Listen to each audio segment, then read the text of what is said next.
মার্কিন সফর নিয়ে মিথ্যা প্রচার আসিম মুনিরের।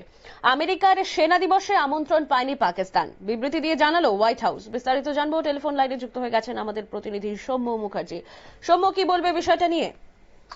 দেখো, গত পরশুদিন 12ই জুন পাকিস্তানের সেনাপ্রধান আসিম মুনির আমেরিকায় গিয়ে পৌঁছয় এবং ওয়াশিংটনে পৌঁছানোর পর পাকিস্তানের তরফ থেকে দাবি করা হয় যে গতকাল মানে 14ই জুন আমেরিকার যে সেনা দিবস আছে সেখানে পাকিস্তানের সেনাপ্রধানকে আমন্ত্রণ জানানো হয়েছে পেন্টাগনের তরফ থেকে।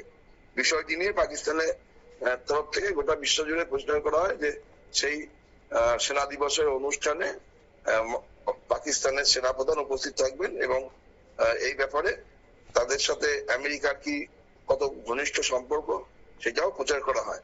কিন্তু এই বিষয়ে প্রকাশ্যে আসার পরেই গতকালকে অনুষ্ঠানে পাকিস্তানের সেনাপ্রধানকে দেখা যায়নি, আর তারপরে জল্পনা শুরু হয়েছিল যে আদৌ কি পাকিস্তানের সেনাপ্রধানকে মার্কিন সেনা দপ্তর থেকে আমন্ত্রণ জানানো হয়েছিল। পরে এই বিষয়ে হোয়াইট হাউসের তরফ থেকে বিবৃতি দিয়ে পরিষ্কার জানানো হয় যে এটা পুরোপুরি মিথ্যা ইনফরমেশন। পাকিস্তানের সেনাপ্রধানকে কোন রকম আমন্ত্রণ জানানো হয়নি। পাকিস্তান কেন, কোন বিদেশি দেশের সেনাপ্রধানকেই মার্কিন সেনা দিবসের প্রতিষ্ঠা দিবসের অনুষ্ঠানে আমন্ত্রণ জানানো হয়নি।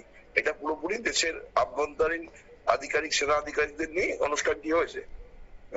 যদিও ভারতের মধ্যে এই বিষয়টি নিয়ে বিতর্ক তৈরি হয়েছিল প্রবল ভাবে যে পাকিস্তানে সেনাপ্রধান আমন্ত্রণ পাওয়ার পরেই কংগ্রেসের শীর্ষ নেতা জয়রাম রমেশ থেকে আরম্ভ করে উদ্ধব ঠাকরের দল এরা বিজেপি বিরোধিতা করতে আরম্ভ করে, পরিষ্কারভাবে বলতে আরম্ভ করে যে বিজেপি সরকারের শাসনকালে ভারতের বিদেশ নীতি এতটাই খারাপ যে অপারেশন সিন্দুরের মতো ঘটনার পরেও আমেরিকা পাকিস্তানকে এইভাবে মদত দিচ্ছে, তাদের সেনাপ্রধানকে নিজেদের দেশের সেনা দিবসের অনুষ্ঠানে আমন্ত্রণ করছে।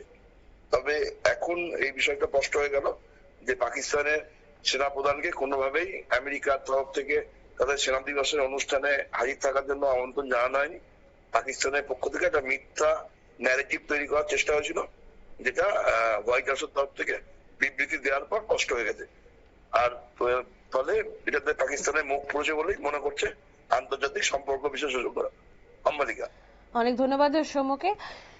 আপনারা শুনলেন যে 12ই জুন পাকিস্তানের সেনাপ্রধান আসিম মুনির যাওয়ার পর 14ই জুন আমেরিকার যে সেনা দিবস সেখানে তিনি অংশগ্রহণ করবেন বলে পাকিস্তানের দাবি ছিল। কিন্তু 14ই জুন সেই সেনা দিবসে কিন্তু আসিম মুনিরকে দেখা যায়নি এবং তারপরেই নানান রকম জলঘোলা শুরু হয় এবং তারপর হোয়াইট হাউস কিন্তু বিবৃতিতে জানায় যে সেটা পুরোটাই তাদের দেশের আভ্যন্তরীণ বিষয় ছিল এবং সেখানে কোনো বিদেশের কোনো সেনাপ্রধান কিন্তু আমন্ত্রণ জানানো হয়নি। এইদিকে এই সংবাদ শোনার পর প্রথমেই কিন্তু কংগ্রেসের তরফ থেকে কিন্তু রীতিমতো বলা হয়েছিল যে এই মুহূর্তে কিন্তু অপারেশন সিঁদুরের পরও আমেরিকা কিন্তু মদত জুগিয়ে যাচ্ছে পাকিস্তানকে এবং এরকম একটা পরিস্থিতি তৈরি করা হয়েছিল এবং বিভ্রান্তিতে ফেলার চেষ্টা করা হয়েছিল ভারতীয়দের এবং সকলের মধ্যে একটা ধোঁয়াশা তৈরি করার চেষ্টা করেছিল কংগ্রেস এবং সেই সঙ্গে পাকিস্তান। কিন্তু সেই সমস্ত কিছু পরিষ্কার করে দিল কিন্তু হোয়াইট হাউসের বিবৃতি এবং সেই বিবৃতিতে স্পষ্ট করে জানিয়ে দেওয়া হয়েছে যে কোনো রকম কোনো বিদেশের কোনো সেনাপ্রধানকেই কিন্তু তারা আমন্ত্রণ জানায়নি। পাকিস্তানের তরফ থেকে কিন্তু একটা মিথ্যে খবর প্রচার করা হয়েছিল। নিয়ে নেব ছোট্ট একটা বিজ্ঞাপন বিরতির সঙ্গে থাকুন।